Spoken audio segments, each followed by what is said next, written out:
Është në lidhje online me mua Vudi Gjymshiti, kolegë për të folur mbi këto zhvillime në Kosovë. Vudi, të përshëndes.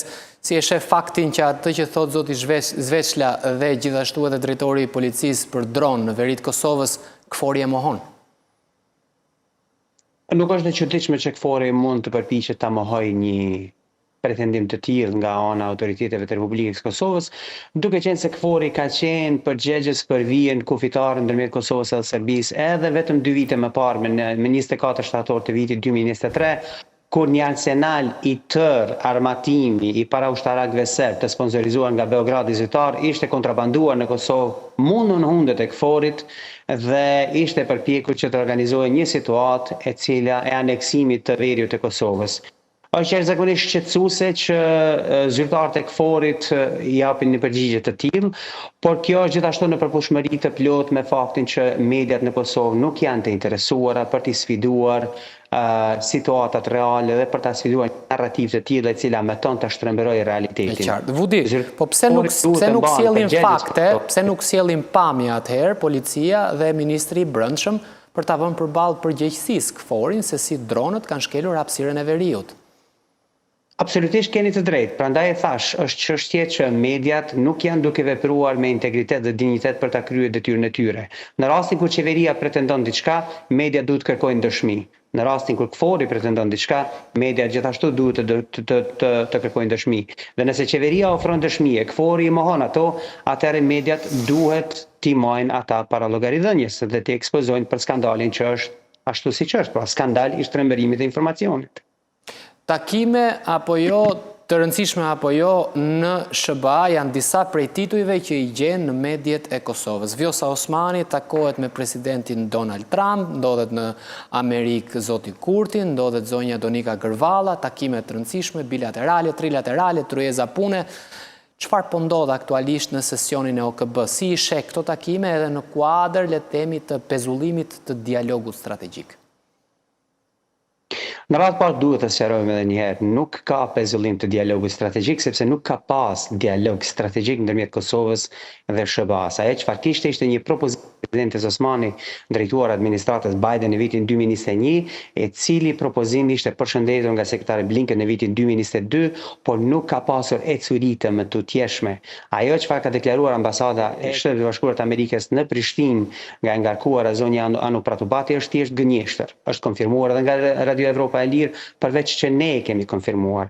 Tutje, sa i përket takimeve me presidentin Trump dhe presidentes Osmani, është një konfirmim i qartë nga gënjeshtrat që i kemi dëgjuar ditëve të fundit se nuk ka aleancë, është prishur aleanca ndërmjet Shteteve të Bashkuara të Amerikës dhe Kosovës. Është konfirmim i qartë që nuk ka prishje aleancë, është konfirmim i qartë që përkundrazi marrëdhëniet SBA Kosovë janë në pozitë jashtëzakonisht të shkëlqyeshme, duke marrur parasysh edhe faktin që presidenti i Serbisë zoti Vučić është refuzuar për herë të dytë brenda aktiviti nga presidenti Trump. Ai ishte refuzuar në muajin maj, ku ishte një përpjekje dështuar e lobistit serb Richard Grenell për ta aranjuar një moment fotografik me presidentin Trump dhe shefi i kabinetit presidentit Trump e kishte refuzuar atë dhe presidenti Vučić u përpjek të pretendonte se kishte një lloj shqetësimi shëndetësor dhe duhej të fluturonte për Serbi mbrapa. I njëjti skenar dhe njëjti reagim është i presidentit Vučić edhe kësaj radhe kur presidenti Trump e ka refuzuar prezencën e tij në darkën që ka shtruar për kryer shtetesh mike dhe aleate të Shteteve të Bashkuara të Amerikës. E në atë darkë nuk ishte jo vetëm që ishte refuzuar presidenti Vučić, ishte refuzuar edhe Lukashenko, por ashtu nuk ishte ftuar as presidenti Putin i Federatës Ruse. Vudi, si e sheh faktin për shembull që po lexoja disa medie serbe dhe analistë ndryshëm se si e shihnin, Vučić tha, dëgjoj, nuk mund të pres 3 orë për të bërë një foto me Trumpin. Në krahun tjetër Scott Bessent, sekretari i Thesarit, nuk e priti. Media amerikane shkruajnë për një lidhje të ngushtë mes Beogradit dhe Kremlinit. Si komenton këto zhvillime që janë duke ndodhur? Në një krah shkon dhe ka takime me Marco Rubio, në krahun tjetër thotë që nuk mund të prisej që të bëja foto me Trumpin. Çfarë po ndodh në gjykimin tuaj? Është treguesi i qartë që presidenti Vučić është nervozuar jashtëzakonisht sepse ata janë duke dhënë para të mëdha Richard Grenell, i cili i gënjen se është emisar i presidentit Trump, gjë që nuk është. Gjithashtu pretendimet e mediave serbe se ka lidhje të ngushta të Beogradit me Kremlinin janë të verifikueshëm të vërteta. Beogradi është shtëpi e qendrës më të madhe në kontinentin evropian të spionazhit rus, e cila quhet qendra humanitare ruse në Nish. Beogradi është shtëpi e rekrutimit të rinjve serb në korporatën private të mercenarëve luftarak rus Wagner në Beograd. Beogradi është shtëpi dhe trampolin për biznesmenet rus të aranxuar dhe bashkërenduar me Putinin, të cilët e kanë marrë në shtetësinë serbe për t'ju qasur tregjeve evropiane në mënyrë që t'i shesin produktet e tyre në tregun evropian dhe ta furnizojnë luftën e Putinit në Ukrainë dhe operacionet ruse të ekspansionizmit në Ballkanin Perëndimor, në të cilin operacion është i përfshirë Beogradi zyrtar, dhe fakti që ata janë të përfshirë është treguesi i qartë që vetëm para 2 viteve ne kishim një përpjekje të aneksimit të veriut të Kosovës në stilin rus të aneksimit të Krimes. Ajo që është më shqetësuesja dhe trishtueshme është që në këtë operacione është të përfshirë edhe Tirana zyrtare, pasi që politika zyrtare do vim te Tirana zyrtare, por do vim më pas, por një pyetje në këtë mes. Të gjitha këto që ju thoni, i thot Berlini zyrtar në media të ndryshme, i thot Britania, i thot edhe SBA-ja.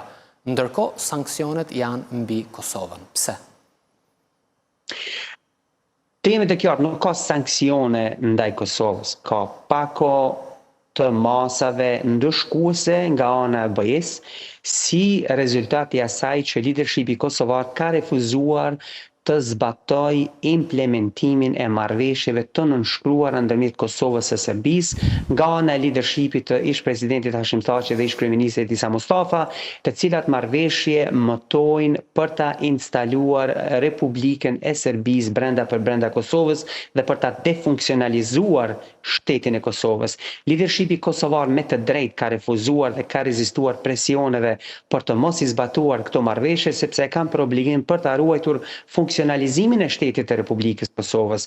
Prandaj BE-ja ka vendosur që të ndërmarrë një pako ndëshkuese të masave për të shtuar presionin ndaj leadershipit kosovar, dhe unë me të vërtetë është për t'u përshëndetur që leadershipi kosovar nuk i është nënshtruar presioneve ndërkombëtare, edhe përkundër faktit që edhe këto mase janë ndërmarrë. Rezistenca duhet të vazhdoj, Republika e Kosovës duhet të jetë shtet dhe duhet të konsolidohet, pa ndërhyrje dhe pa tolerimin e instalimit të mekanizmave të Beogradit brenda Kosovës, në mënyrë që ta bëjë të pamundur që Kosova të funksionojë si shtet. E qartë. Për të ndalur pak tek një koment i gjatë i juaj, opinion, po e cilësoj sa i përket fotove të ndryshme dhe takimeve që u bën në OKB. Ju e dini shumë mirë që diplomacia është në qendër të zgjidhjes së konflikteve të ndryshme. Hamasi dhe Izraeli janë në luftë me njëra tjetrën, duke ne thënë shpeshherë që është gjenocid, por ndërkohë bisedojnë me njëri tjetrin. Rusia dhe Ukraina janë në luftë me njëri tjetrin, ndërkohë ulen për të biseduar janë ulur në Stamboll për të biseduar me njëri tjetrin. Pse e kritikoni takimin e kryediplomates shqiptare Elisa Spiropali me Richard Grenellin? Sepse Richard Grenell nuk është entitet shtetëror amerikan, është një diplomat mercenar i cili verifikueshëm ka qenë i përfshirë në operacione për t'i lehtësuar ekspansionizmin edhe politikën e jashtme ruse. Që nga hulumtimet e organizatës ProPublica të Shtetet Bashkuara të Amerikës, ku ekspozojnë lidhjet e tij me Vladimir Plahotniukun e Moldavisë, i cili është një politikan moldav pro-rus, i paguar nga aparati e Putinit, i cili ishte i përpjekur për ta përmbytur qeverisjen pro-perëndimore moldaveze, deri tek fondacioni hungarez i Viktor Orbanit, i cili financohet nga Moska zyrtare dhe e ka paguar Grenellin për ta ndihmuar politikën hungareze pro-ruse në Washington. Deri tek mercenarizmi diplomatik pro-serb që Grenelli e ushtron sot e asaj dite. Grenelli është stolisur me çmimin e urdhrit më të lartë të flamurit të Serbisë, vetëm 30 ditë pasi Serbia e kishte vrarë policin shqiptar të Kosovës në përpjekjet e tyre për të aneksuar veriun e vendit. Është skandaloze që Tirana zyrtare i jep legjitimitet një mercenari të tillë, duke qenë se edhe më keq jemi pikërisht në kohën e 2 vjetorit të sulmeve të Banjës, atëherë kur dhe Serbia nuk ka pranuar që t'jep llogaridhënie dhe përkundrazi po i mbështet ata që i ka sponsorizuar, pra Milan Radojčićin është duke e mbrojtur. Në vend që Tirana zyrtare të ngritë të gjitha marrëdhëniet diplomatike me Serbinë, të mbyll të gjitha marrëdhëniet ekonomike me Serbinë si kusht për të i thënë Serbisë që veprimet tuaja agresive dhe destabilizuese ndaj Republikës Kosovës janë të papranueshme dhe Tirana zyrtare nuk mund t'i tolerojë. Tirana zyrtare po jep shenja që çdo veprim destabilizues, orkestrues dhe aneksues i Serbisë agresive ndaj Kosovës është i tolerueshëm e përkundrazi për keqardhje më të trishtueshme është madje edhe i mbështetur nga Tirana zyrtare, duke qenë se në ditën kur Serbia po e sulmonte Kosovën, vend që Tirana zyrtare t'i dërgonte ushtrinë e policinë për t'i dalë në ndihmë forcave të sigurisë së Kosovës për t'i shpartalluar para ushtarakët serb të dërguar nga Beogradi për të aneksuar veriun e Kosovës, kryeministri Rama doli dhe tha, ne propozojmë një konferencë ndërkombëtare të paqes ku Kosova duhet ta njerë një realitet të ri, realitetin që Rama e priste si informuar nga Vučići se para ushtarakët e Vučićit do të aneksonin veriun e Kosovës dhe se Kosova do duhet ta njëjti. Mirë po, për fat të mirë, as Vučići nuk e mori aneksimin e veriut të Kosovës suksesshëm, e as kryeministri Rama nuk e mori mundësinë që ta organizonte një konferencë për ta njohur realitetin e ri që Vučići e kishte orkestruar dhe dizajnuar atë ditë në Kosovë. Pra ju thatë pak më herët, Tirana zyrtare duhet të ngrijë marrëdhënie diplomatike me Beogradin. Është akti terrorist i Banjskës, është i Bërlepenci, pra kemi një Beograd tejet agresiv. Kemi edhe ndikim rus në Beograd, siç e thatë edhe pak më herët.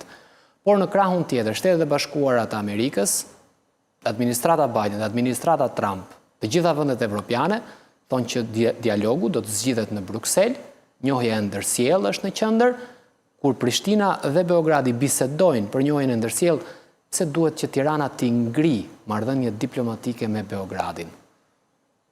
Sepse Tirana zyrtare ka fuqi diplomatike dhe politike, është vend antare e NATO-s, është vende që ka aleat të fuqishëm perëndimor. Prandaj, si shtet am i Republikës së Kosovës, i shqiptarëve etnik në Kosovë, duhet të veproj ashtu siç është, ashtu siç historia e ka paracaktuar, e jo të veproj në favor të Beogradit. Kryeministri Rama tha përpara pak ditësh që Kosova duhet të bëjë edhe një herë, një propozim që e ka hedhur shpeshherë dhe tha, Kosova duhet bëjë detyrat e saj për krah BE-s me SBA-n, ato zotime ndërkombëtare që ka marrë, dhe Beogradi pastaj ja lë, është puna e BE-s dhe e SBA-s se si diskutojnë ato me Beogradin. Si të duket kjo, po e marr këshill në thonjza në një lloj mënyre. Pra është Kosova me BE-n dhe SBA-n dhe Beogradi me BE-n dhe SBA-n. Pra si duket kjo këshill e kryeministrit Edi Rama? Kosova verifikueshëm është me BE-n dhe SBA-n. Retorika e kryeministrit Rama është retorikë teatrale, boshe, e përpjekjes për ta kamufluar politikën e tij zyrtare agresive kundër Republikës së Kosovës. Është vetë kryeministri Rama i cili është përpjekur ta dërgojë një draft propozim për krijimin e republikave serbe brenda Kosovës. Është vetë kryeministri Rama i cili ka mbështetur shkëmbimin e territoreve me Serbinë, pra dhënien e thesarit të Kosovës në duart e Vučićit. Është vetë kryeministri Rama i cili në përpjekje për ta shpëtuar nga drejtësia, të shkarkuar nga detyra e inteligjencës e Kosovës, zonja Vlora Hyseni e ka marrur dhe emëruar si këshilltare të tij dhe emëruar në krye të shërbimit informativ inteligjent të Shqipërisë, duke qenë se ajo është shkarkuar në ndyshimet se ka tregtuar sekrete shtetërore me Serbinë. Kjo është skandal i llojit të vet. Një veprim i tillë kryeministrit Rama nuk do të tolerojë askund në Evropë. Si mund ta faktojmë këtë, më fal, është akuz shumë e rëndë. Si mund ta faktojmë ne që është shkarkuar pikërisht për këtë arsye? Hulumtimet e Gamparo Chronicles e kemi nxjerrur raportin tonë në 12 maj të këtij viti. Po akuzoni shefin e shërbimit sekret të një vendi të NATO-s që ka bashkëpunim me një vend jo antar të NATO-s. Cili është fakti që ju keni që e akuzoni shefin e shërbimit inteligjent të një vendi antar të NATO-s që ka bashkëpunuar dhe ka shitur sekrete tek një vend jo antar i NATO-s? shefja e shërbimit sekret të një vendi antar të NATO-s, në radhë parë ka qenë shtetase e Republikës Kosovës dhe zëvendës shefja e shërbimit sekret të Republikës Kosovës. Dhe ajo është shkaktuar nga ajo detyrë nën dyshime sipas burimeve tona të verifikuara se ka tregtuar sekrete shtetërore të Republikës Kosovës me shtetin armik të Serbisë. Nga shkarkimi, ajo do duhet të përballet me një procedurë të hetuesisë nga ana e prokurisë shtetërore dhe më pastaj përballen me ligjin e drejtësisë në saj të verifikimeve dhe konfirmimeve të dyshimeve të cilat i kanë ardhur presidencës së Kosovës dhe kryeministrisë nga inteligjenca ndërkombëtare. Qartë. Pra ju keni thjesht burime, nuk është se keni një dokument që e vërteton. Ne kemi burime të verifikuara dhe të konfirmuara si nga Londra ashtu edhe nga Berlini. Prandaj, veprimi klandestin i kryeministrit Rama për ta shpëtuar nga shpata e drejtësisë zonin Vlora Hyseni, duke emëruar atë si këshilltare për siguri dhe më pastaj si kryesuese të shërbimit informativ shqiptar dhe pas emërimit duke e quar në vizitën e saj të parë në Beograd, është drejtësisht i qartë që Tirana zyrtare për aleat kryesor i ka ky syt ka Beogradi. Në traditën e komunitetit të inteligjencës, në traditën e shërbimeve sekrete shtetënore, ndërkombëtare, përkatësisht perëndimore, kur një shtet e emëron një drejtor të ri të inteligjencës, vizitën e parë ai drejtor e bën tek shteti aleat. Dhe vizita e parë e zonës Vlora Hyseni, kur është emëruar si drejtoreshe e shërbimit inteligjencë shqiptar, është Beogradi, jo Prishtina, jo Washingtoni, jo Londra, jo Brukseli dhe jo Berlini. E qartë. Vudi, kënaqësi si gjithnjë biseda me ju. Ju përshëndes. Ju lutem shumë, faleminderit për hapësirën.